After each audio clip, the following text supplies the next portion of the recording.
have special economic zones, also known as SEZs, failed to work in India. What went wrong with this concept of earmarked industrial zones, which will attract FDI and make India's exports hugely competitive?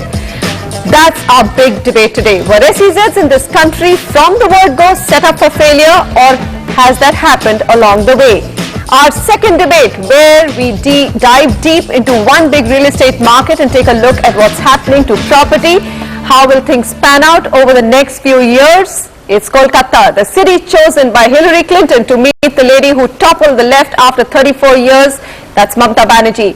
What's Kolkata market looking under the new political bosses? What's changed? What's not? But first, special economic zones or SEZs. Let me introduce the panelists who will thrash out this issue for us. Balaji Rao, Head Investments of Sun Group.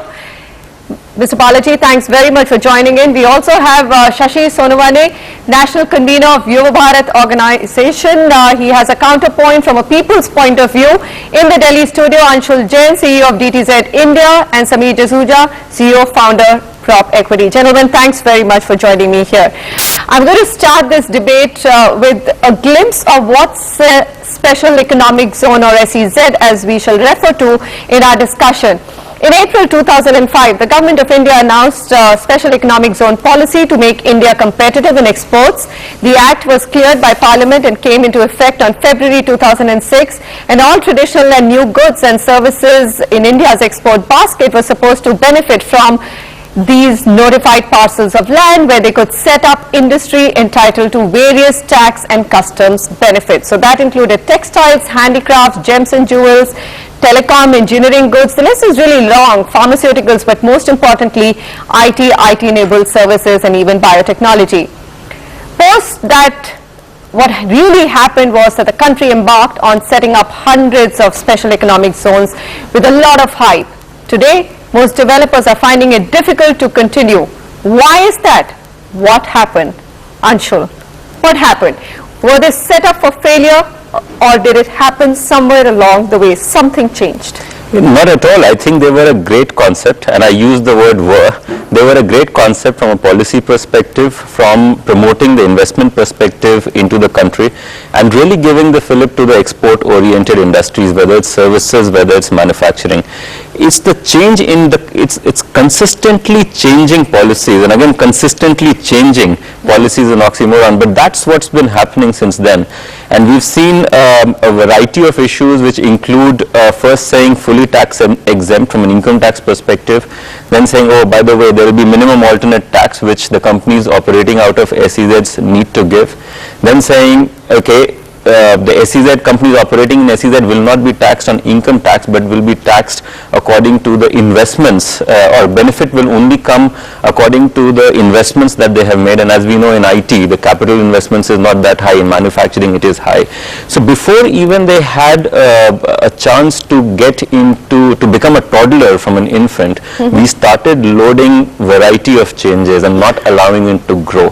Balaji Rao, is that very typical of how you've seen Indian government react, behave?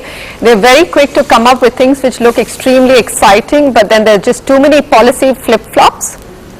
Yeah, I agree. I feel, see, there's a policy, and then there's a process, and then there's a pace of how the policy is going to be rolled out, if you look at the PPP sort of a thing.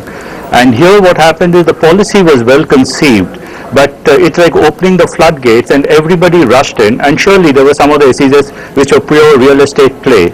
And so it just so happened that the government gets nervous because, you know, you suddenly see there are about 589 approvals and you hardly see anything operational.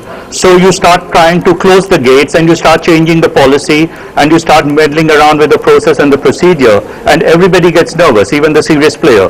So in a way, I think it's not been handled well once it started. The policy per se has been excellent, but I think we need to go back to the drawing board and re-evaluate the whole process. What do we actually want to achieve? How many SEZs do we need? Do we really need to give approvals to 589, notify 389, when only about 153 are operational at the moment?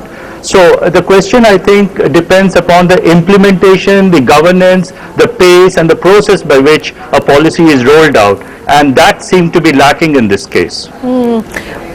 You also thought, Sameer, that as a concept, there was nothing wrong with SEZs. We did it because we wanted to come somewhere close to China. I know we're way behind, but we looked at those mega SEZs in China and said, why can't we do it? But then we haven't been able to really do it. I'd like to add 2-3 more things as to why SEZs are not successful today. One is that the international environment has totally changed. After all, SEZs were set up to promote exports and promote IT services, and that with America and Europe being in this total ambiguous situation, SEZs have started to suffer because of that as well. That SEZs are hugely capital intensive projects. You can't sell the buildings that you build over there for 15 years. There are many other issues over there. Long gestation period. You need those huge capital investments, and private equity started to shy because of government policy changes, and there is the absorption levels have come down. If you look at ID levels, they've come down to 1/3 in certain cities. So all these points coupled together are leading to SEZs not being attractive anymore. Okay, Sashi Sanavani, I'm going to bring you in here because the panel, the rest of the panelists say as a concept there's nothing wrong with SEZs. It would have done wonders if it had really worked in its full form. You have a very different point of view. You've been fighting that SEZs shouldn't be allowed at all. I would rather say that as far as concept is concerned, except for the corporate houses, for the rest of the society, the concept has not been so good. That's why right from the beginning, right from the day one, except for the corporates, rest of the society has been opposing SEZ to 10-0. And why is that? That has been our experience. Why is that? Is your big worry the fact that it sucks up so much of agricultural and farming land? That is not just, that is one issue. Sucking up of agricultural land, taking up of fertile land, that is one issue. Main issue is the very concept of export-oriented growth is a problem. Secondly, you are talking about giving promotion to export, and for that you are taking land of peasants. Why a farmer will give his land to a corporate giant, which ultimately is not going to produce anything but only going to speculate on the real estate? That has been our experience. So people have been opposing it to 10-0 because there is no employment generation, there is no trickle down as such, which has been always told Hold to your us. thought, because 3 things that you have highlighted, Mr. Sanavani, are very important to take. Anshul Jain, reply to that. Number 1, they were supposed to be huge employment generators, which hasn't happened. There are instances and the reported cases of misuse of land which has been allotted for SEZs. And thirdly, as he rightly pointed out, which is not particular or peculiar to SEZ, but generally land acquisition from farmers for any kind of development work, there has not been a trickle-down effect. So let's separate the issue of whether the SEZ has been implemented well from the concept of SEZ. And I think let's just agree that as concept, it works, right? So even if I take a small IT SEZ, Is employment happening? I mean, I was just coming to that. So let's say a small IT SEZ, it will usually have about 4 to 4.5 million square foot of office space. 4.5 million square foot of office space means about 40 to 50,000 people working there. 40 to 50,000 people working there means a lot of allied facilities in that particular area. Residences coming up in that particular area, shopping districts coming up in that particular area, so on and so forth. So there is no question as to whether there will be trickle-down effect or not. So if implemented, for a working SEZ, I think there's a lot of trickle-down effect in that particular area. Now, whether that trickle-down has happened to the farmer or the peasant who owns that particular land or not is a separate question. So, whether he has been compensated enough is a separate question. Whether that compensation has led to any economic development for the person who was the landlord of that particular area, I think is a totally separate question. It's more of a matter of how you've compensated the person, whether that compensation has been fairly given. And more importantly, whether when the compensation was given, has government done anything to coach the person who suddenly gets a lot of money as to how to invest and use that particular money. Right. What I can tell you is if the investment, the area generates employment, everybody who's living in that particular area benefits because there are allied businesses which flourish. All right, so there is a lot of, mismatch when it comes to growth, development, and how much of farming land, agricultural land you are taking away. But here we are just going to focus on special economic zones. Let's take a look at the list of recent requests for denotification, which tells you how serious this problem is. DLF, which was in the fray for developing 4 SEZs, Gujarat, Haryana, West Bengal and Orissa, is out of all 4. Mehta's Ventures SEZ in Rangareddy district, out of it.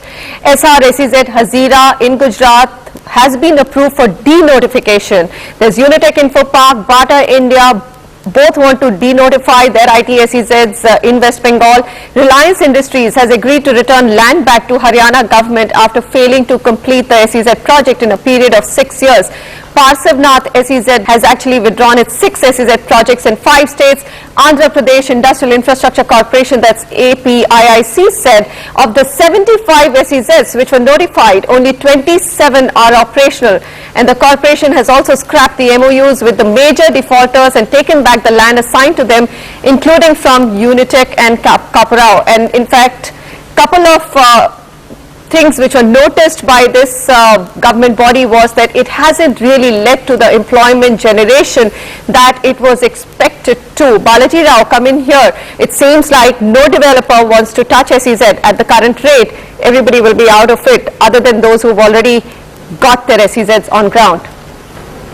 In a way it looks like that, but I would feel the more serious developer understands that you have to create an industrial cluster in an SEZ. You have to create an industrial ecosystem. That itself is a challenge, and it requires a separate set of a skill. It's not a pure real estate play. So people who thought that it could be just termed as a real estate play, I think have got disappointed. And as Sameet said, the recession or the slowdown abroad has upset quite a few of the plans for the next few years. But anybody who understands how to build an industrial township, an industrial ecosystem, I still think SEZ is a good idea to take it up. But the critical part in any SEZ is you need a lot of hand-holding by the state and the central government, because it cannot just be a private initiative.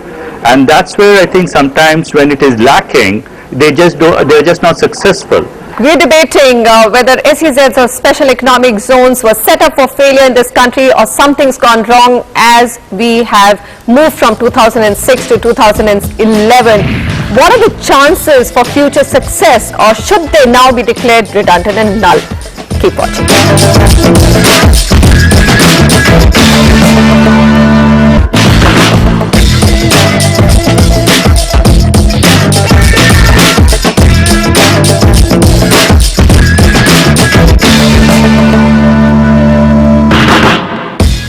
The Board of Approval on SEZs has gone ahead and denotified 46 special economic zones around the country.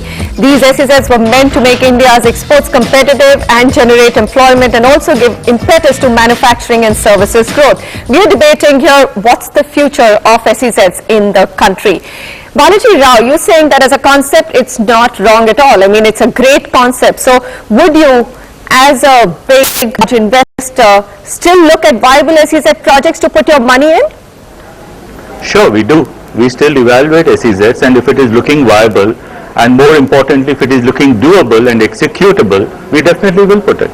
This is actually very heartening to know that investors are still looking at SEZs, Anshul. But one key thing which was highlighted was infrastructure. I mean, you can have 5,000 acres of land, create great office space there, a manufacturing space there, but if you don't have infrastructure, who's going to come and rent out space? That's the point. How do you get there? And you know, if you talk about IT SEZs, they don't really need logistic infrastructure, but except for people getting there and getting out of it. But let's talk about the non-IT side of things. You've got manufacturing SEZs, etc. You need railheads, you need proper expressways which can carry big trucks, which can go to the port. You need good quality ports to sort of, you know, ship your stuff out. And above that, you need a manufacturing environment to do that. So it's a big question for the entire country right now. That's correct. It's so you need the SEZs as a concept needs to be supported in entirety by a variety of different matters. A. B. Just coming back to your question on 40 or 50 SEZs have been denotified. I think probably there's a case for another 75 SEZs to be denotified. And today there are 150 operational SEZs and another perhaps 150 or 170 which are notified. Now, if we're talking about 150 which are notified and not yet operational, we're talking about roughly 600 million square foot of space. 600 million square foot. The whole country from an office commercial IT supply today is about 400 million square foot. Right? So what is lying unused, you're saying, is 600 million? No, this is the potential of build out on the notified SEZs. Now, what's happened is everybody's gone ahead and said, I want to do SEZ because it's great, right? But you can't think of adding that kind of supply, because if you're thinking of adding that kind of supply or potential supply, then investors like Balaji are thinking whether, the rents will ever take off and whether it will be viable for them. Right? And therefore the problem is if that land has been acquired and no investor is coming in to invest, then there is no economic development in that particular area, and therefore then people who have sold land, who've spent perhaps that money, are also feeling what's the long-term benefit for me in the whole game. Right. There's no development happening anyway. So and that's what happened to Reliance. I mean, they couldn't get contiguous land. There are lots of reasons on why they decided to return the land to Haryana government. But is this an important point, the fact that your commerce space, office space is any which way stagnating in India? The demand for it, it's not been growing the entire 2011 and 2012 first quarter under pressure. What are you going to do creating so much more space? India's biggest problem, Indian real estate's biggest problem has been herd mentality, and the second biggest problem has been wrong demand assessment. Whether it was after the PE came in, these are the two biggest reasons why real estate is still in the woods. It has to come out, and the only way for it to come out is being able to, the economy has to start doing much better, both from the commercial angle, exports angle. So I think the government has to come in over here and either provide substantial amount of capital for these SEZs to take off, because developers just don't have the capital to be able to execute it. And if SEZs don't get executed, then your exports will start to suffer and the economy will start to suffer again. So it's a curious chicken and an egg situation, but I think Mr. Sanavani's point here is very relevant. Shashi, you were saying that, look, there's a lot of case of misuse, and it seems when you look at the denotified SEZs, perhaps there was no business or economic logic for them to have taken off in any case. So it's good that they've got denotified, isn't it? Rightly. See, my first point is, you are talking about industrialization, industrial development. Already we have many NIDC areas, Industrial Development Corporation areas, which are lying vacant.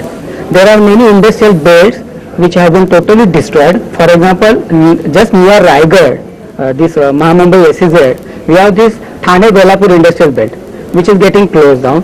People are out of job. There is no industry there.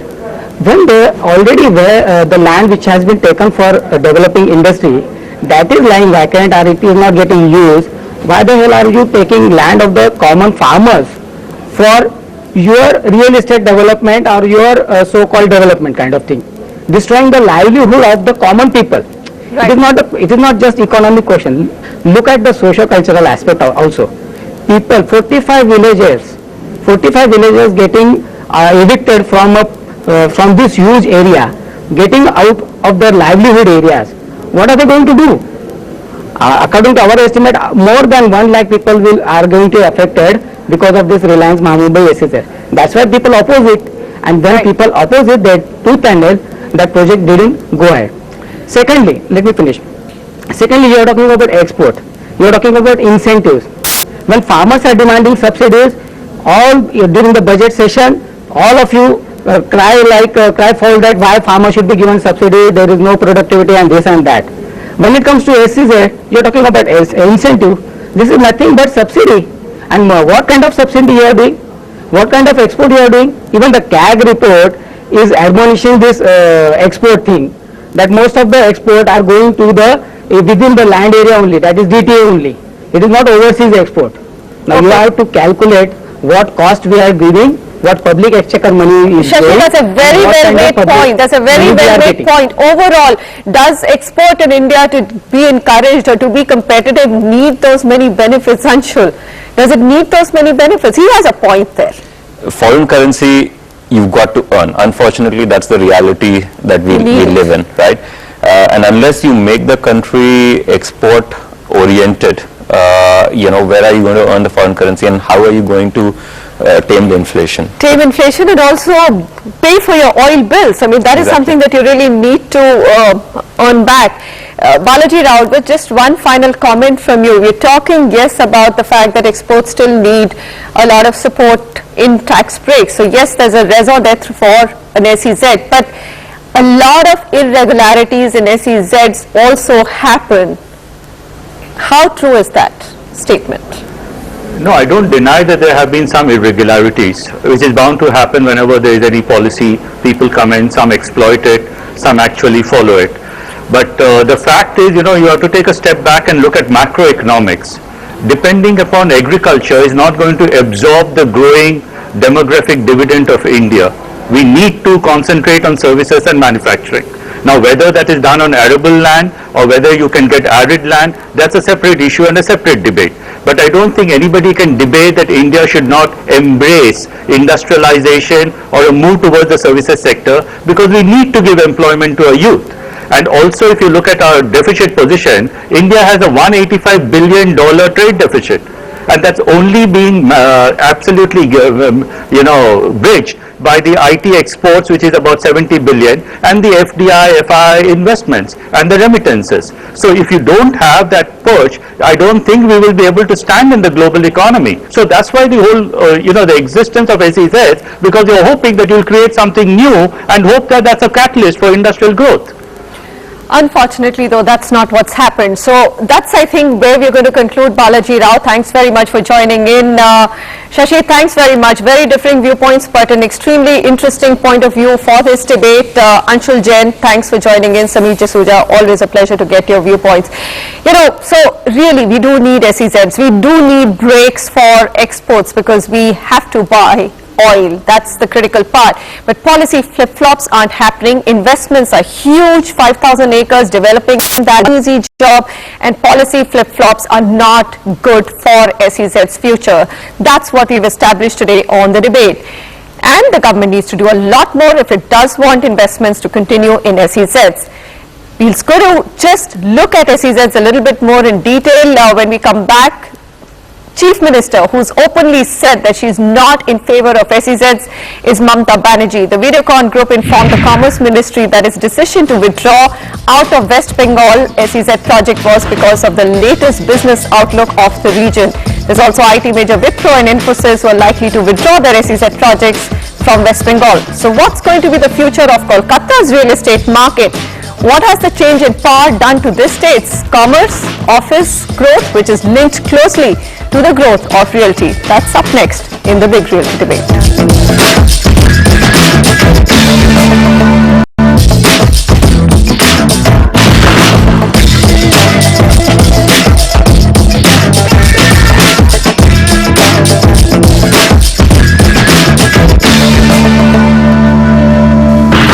Hillary Clinton chose to meet the fiery Chief Minister of West Bengal, Mamta Banerjee, on day one of her India itinerary.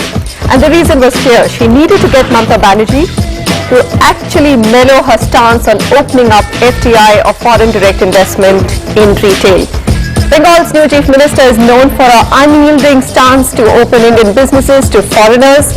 The Singur case is etched in everybody's mind. When it comes to business, it can come and happen when there is no loss in popular goodwill that she has actually gathered, and that's powered her to oust the CPM government in this state after 34 years. So what's going to happen to real estate in the capital city of Kolkata, which is closely linked to the growth of business, commercial and office space? Where is it headed? Let me get the mood and statistics from my panel today. I've got with me Sushil Mohta, Managing Director, Merlin Group. So thanks very much for joining in on this discussion. Also with me, Balaji Rao, Head Real Estate, Sun Group from our Mumbai studio. They actively invest in real estate across the country and have the pulse and mood in every state. Amit Oberoi, National Director, Valuation Advisory Services and Research at Colliers International. Amit, thanks very much for being here. Vineet Singh, Business Head, 99acres.com, who will give us a consumer perspective as well. And of course, Sameer Jasuja, whose data is invaluable for us to look at all the statistics which drive a particular market. Sameer, thanks very much. I'm actually going to go to Mr. Mohta first because you're sitting in Kolkata, sir, and my very first question, which I think everybody has, is what's been the impact of the change of government? I mean, just before we started this debate, we had Videocon head saying that the business climate has changed and they actually have withdrawn their request for SEZ in that state as well. So what's the mood like there, sir? Well, as far as real estate is concerned, I think still it is not on priority list of the government, because they have various other issues. They have the health and the other promises they made during the election. Those are the priority for the new government. Real estate, urban development, urban infrastructure is very, very important for growth of any state and its economy. And I'm sure this new government will also understand this. I think it is just, it's going to be 1 year, and they also need to, they are quite new. There is the first time these people are in government. They've never been before. So maybe it's a learning phase for them also, and I think we have to wait and watch for next 6 months as far as the real estate industry is concerned. Okay, so that's Amit. So Mr. Botha has just said an extremely critical thing. Real estate is not high on the government's agenda because it is not one of those sectors which drives popular sentiments at all. So then what happens? And with this government, we know clearly popular sentiment and winning the popular sentiment is an extremely important thing. I would agree with Mr. Botha. It's still too early at this point of time. There's still a wait and watch policy that most of the developers are adopting in Kolkata. New projects are on hold. New projects are on hold. And this is a case which is, it's a 1 year scenario. That's right, but it's too early at this point of time. They haven't taken any decision which is right or wrong. Okay. There are news which comes in which says TCS has moved in and Infosys has moved out. So it's still a little early. Existing projects are still going on as they were. I'd give them a little more time before we pass a judgment on the government.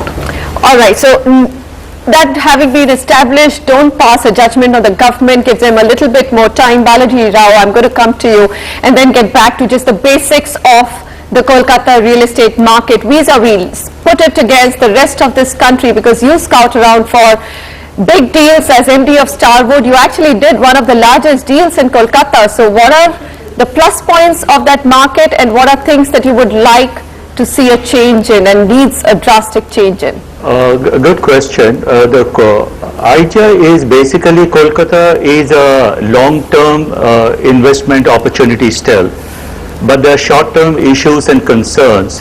One, of course, is due to the political change, and every political change always involves going back and checking what has happened, what has been done, and what should be done in the future. So that shouldn't take away from the attractiveness of Kolkata as a market, both for residential as well as commercial. But having said that, we would definitely like the state government to be more proactive and understand that real estate does form the cornerstone for any new enterprise, innovation and expansion. Without that, it's going to be very difficult to bring the economy back on a high growth track. And I would feel that's the challenge right now we are facing in Calcutta. Would you invest in Kolkata right now, or would you want to see some dramatic changes, or at least some proactiveness from the new government? What would you wait for? I wouldn't invest right now. I would wait and watch. You would wait and watch. So that says a lot, and there are some statistics as well. I'm going to get your reaction beneath Kolkata market. What do you make of it? No, I think the market has been a bit tepid in 2011. Launches have been less, but I think it's a good, robust, solid kind of a market. End user market, around 65-67% transactions happen to end users. It's a good market from an employment perspective as well. So if you look at data, Kolkata has reported the highest percentage, that is 56.6% of hiring in the 1 year to 4 year experience band in the calendar year 2011. Really? And with the average age of a home buyer today being 32 years, these are, I think, very good statistics which speak in favor of Kolkata. Plus, coming back to that political bit as well, I think the real estate sector in West Bengal, especially Kolkata, they'll have to live with a government where housing may not be the topmost agenda, okay, for the next couple of years. Now, infrastructure will be, real estate will be, but I think land acquisition is something which a new government will stay away from for quite a while. But if you look at basic demographics, it's a very good market considering how builders have been trying to control supply and demand. So let me just put a couple of basic highlights of the Kolkata real estate market. What does it have going for it? The present workforce is highly literate, and I think that corroborates Vineet's point that hiring in 1 to 4 years has been the highest across India in the Kolkata market. That's what you said. It's typically an end user market, 67% end user buyers there, rather than a market like New Delhi or NCR, not New Delhi, National Capital Region, where you have a reverse figure, 70% investors and 30% end users. Prices are far more realistic compared to other tier 1 cities. So these are all the big metros across the country. So Kolkata property actually wins on those counts. Now, what's happening right now? What are things which are not working in favor of this market? Developers are very apprehensive, very clearly after the change. You heard Mr. Balaji Rao saying that he would like to wait and watch before making a big commitment of any PE money into the real estate market. Lesser launches are happening. In fact, the industry, if we'll show you some more figures from Prop Equity on how you've got lesser and lesser launches happening. Approvals and clearance delays have happened, but then this is not particular to Kolkata market. This is actually across the nation. There has been a demand to abolish the Land Ceiling Act, which has not been addressed. Again, a point that Vineet has made. Builders are being asked instead or being given approval, saying that you provide 30% low-income housing and we'll give you the approval. There's lack of infrastructure. If you visited Kolkata, you would know that that's something that the state government needs to buck up on. It's not a priority because it's not going to win it popular votes. And that's just basically the key reasons why commerce is also not getting attracted. So, Sameer, this kind of sums up the pluses and the minuses, but if I look at the list that we've just reeled out, the negatives are outweighing the positives. I'd just like to provide 2 more key data points. It's actually not the supply that's coming down. Supply is constant. 11,500 to 13,000 units are being launched on a year-on-year basis, but the absorption has started to drop. The last 1 year has seen absorption come down from 1,180 units a month down to 600 units a month of absorption, and that has led to an inventory overhang of a concerning 21-22 months from 12-13 months, which is very comfortable. So that is one. Why is that happening? Because I think the appreciation in this city has been equivalent to the inflation. You could get an average project unit apartment at 2,600 rupees a square feet. Today it's 3,200 rupees a square feet. Whereas if you were to look at other tier 1 cities, the appreciation has been far more. So the investor, I know it's an end user community, but still, you don't see too much appreciation happening. Plus, everybody was waiting and watching as to what the political situation is going to be like once Mamata comes into power. So that's not, people are still very skeptical about that. All right, so let me just run you through what's happening in terms of projects and unit supply. This is Prop Equity data. You've got Rajarhat, which has about 70 projects and about 15,500 units being launched there. Or actually getting completed over the next 4 years. Next 4 years. There's EM Bypass Any, where there are 10 projects and 1,359 units. There's also EM Bypass Southeast, where it's 9 and 863. Then there is, you've got Narendrapur, where there are 8 projects and 1,476 units. Behala, 13. And you've also got about 2,477, Garia 5, 1,215, Diamond Harbour Road, 6 projects, 1,486 units, Jessore Road, which is about 3 projects and 85 units. So we'll also show you the price rise, which is very closely linked to the projects which are there and the units or the supply there is there. Why do you think, Amit, that's happening? I mean, absorption falling to half is a big scary number. I'd like to break the absorption into 2 parts. Commercial and residential? In residential. The bracket of 50 lakhs to 60 lakhs is where the sales are not happening. The bracket of 25 to 30 lakhs is where most of the absorption is happening. So you talked about all the surrounding Jessore Road, the southeast of Garia, Narendrapur, Sonalpur and so on. That's where the absorption is taking place. Those are the growth areas. That's where the new metro lines are going to be. that is where people are buying. So those areas are seeing a lot of traction, but it's the Rajarhat, the EM bypass is the others, the high ticket value premium apartments where transactions are not taking place. So it's a very, very price sensitive market. Absolutely. Okay, we're going to come back and discuss in terms of where is the demand and supply, where can you actually make money if you're looking to invest in Kolkata market, because really that is the big question which weighs on everybody's mind. If I'm going to look at Kolkata as an investment, where should I be putting my money?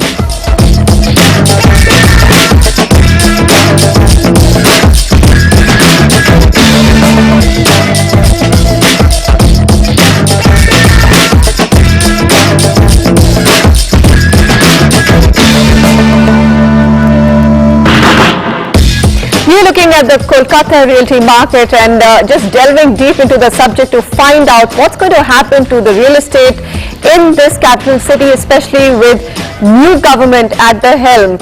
So far, we've just gathered it's too soon to actually pass a judgment on the present government on whether they are proactively looking at developing real estate or not. But overall, it is a tepid market. Good end-use market, but a tepid market. I'm going to go across to our Kolkata studio where we have Mr. Mota there, head of Merlin Group. Mr. Mota, what's your own assessment? We've looked at some numbers which basically say that the absorption figures in a couple of emerging destinations of Kolkata have fallen to half over the last 2 years. Is that correct, or do you see a different picture, sir? No, in this new areas like Rajarhat, the absorption has been low because the infrastructure has not been there, like electricity, the transport infrastructure, water supply. Some of the complex which were completed, but the infrastructure was not there, so people were not able to shift there. That was one of the reason.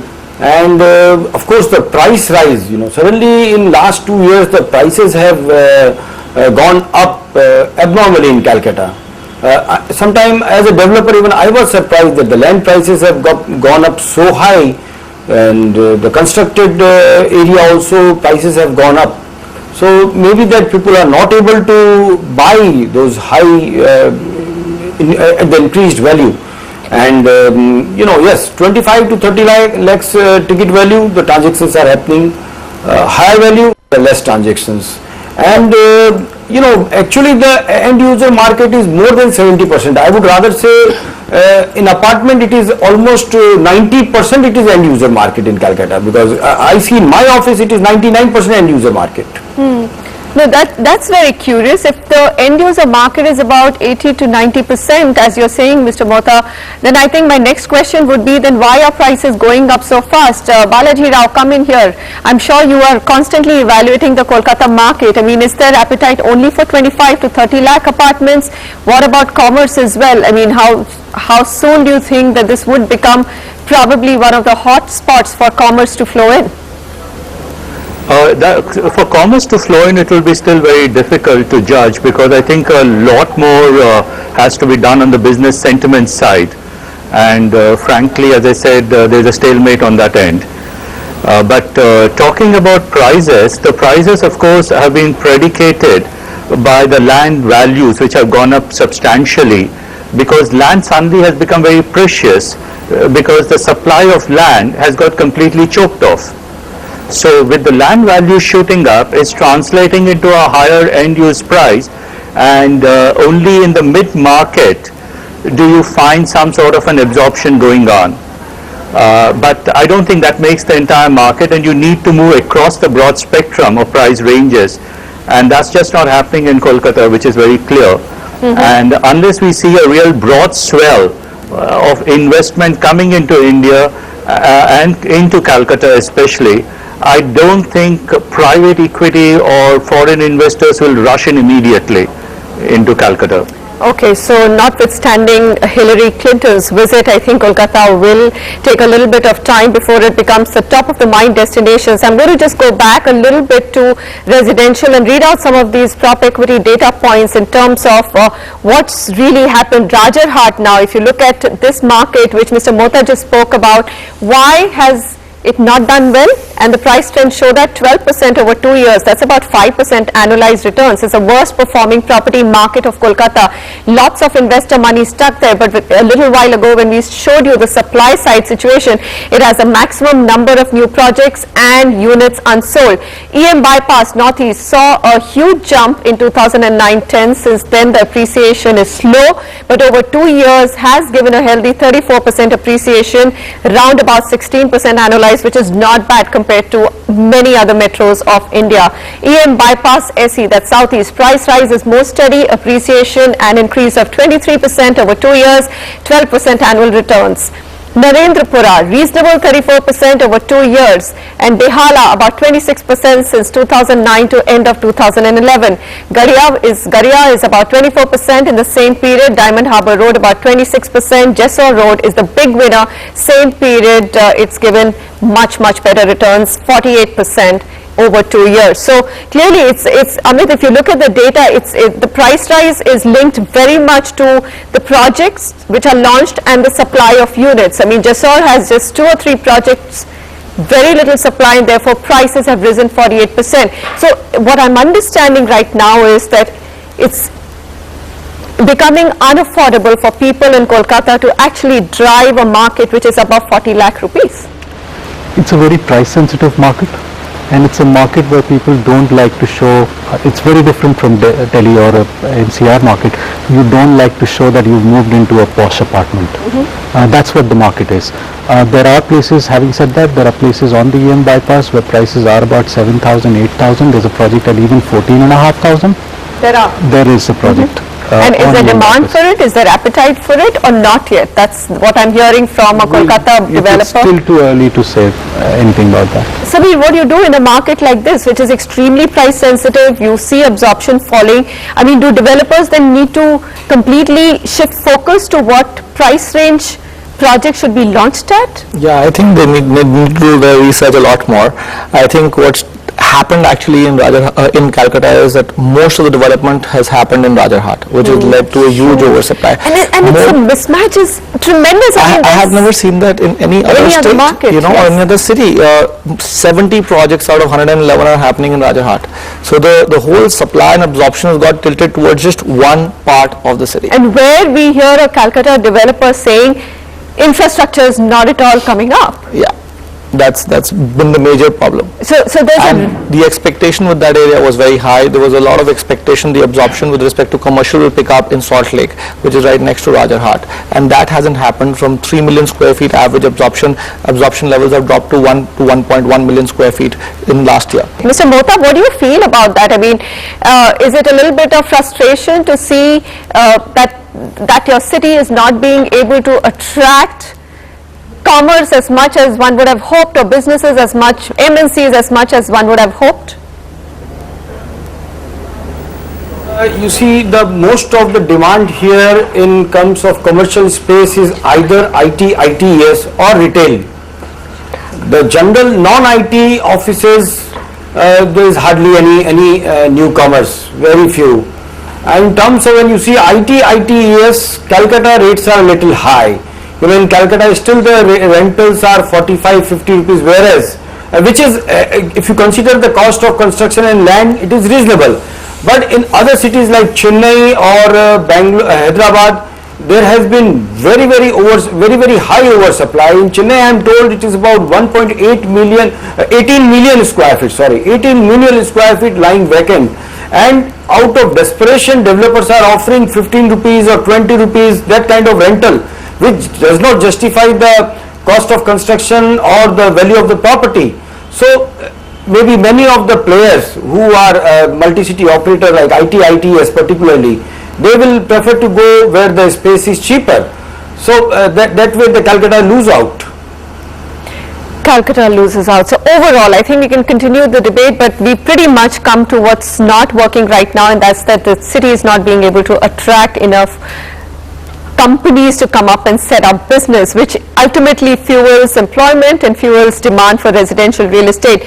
Would you say that there are still good pockets for investments, or would you say, looking at the data that we have today, it is a market which may not give you extremely high returns, though we have some properties which have given fantastic Yeah, returns. Jaswal Road is great, Narendra Nagar is great. You have to be careful with Rajarhat, I would say. And EM bypass is also okay. Vineet, Rajarhat, be careful, because I think that's an overall voice which has come up, but rest of couple of the areas, and we've shown the price chart, it's still an okay market, especially residential. I think it was, Rajarhat was a very, very big project. Salt Lake Sector 5 was not fully occupied, absorption was going down, and then they envisaged this another Rajarhat, which is around 28 square kilometers. So at a much, much bigger scale than Salt Lake. And then the 2008 slowdown came, and the rest is history.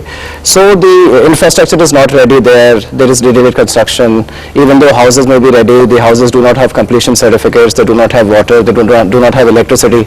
People can't live there because the connectivity routes are still not ready. They cannot live there and travel 1 hour to their offices.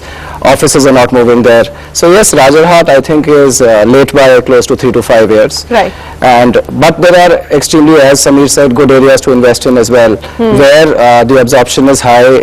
There are issues in terms of land availability, and if you buy into that as an investor, you will get around 20-25% per annum. That's the Kolkata market for you. It's going to be slow for commerce, but reasonably okay, minus Rajarhat for residential. Mr. Balaji Rao, Mr. Mohata, thank you very much for joining us today on the show. And of course, Amit, Vineet, Samir, pleasure. Thanks very much to all of you for joining us. If you're interested in investing in Kolkata and would like our research team to actually delve deeper into your particular question, you can always write into us at property@ndtv.com or call us at the numbers which are coming up on your screen. Also, your opinions are very valuable on what more would you like us to debate out or just speak about on this show. So do post them as well. Goodbye and thanks for joining me.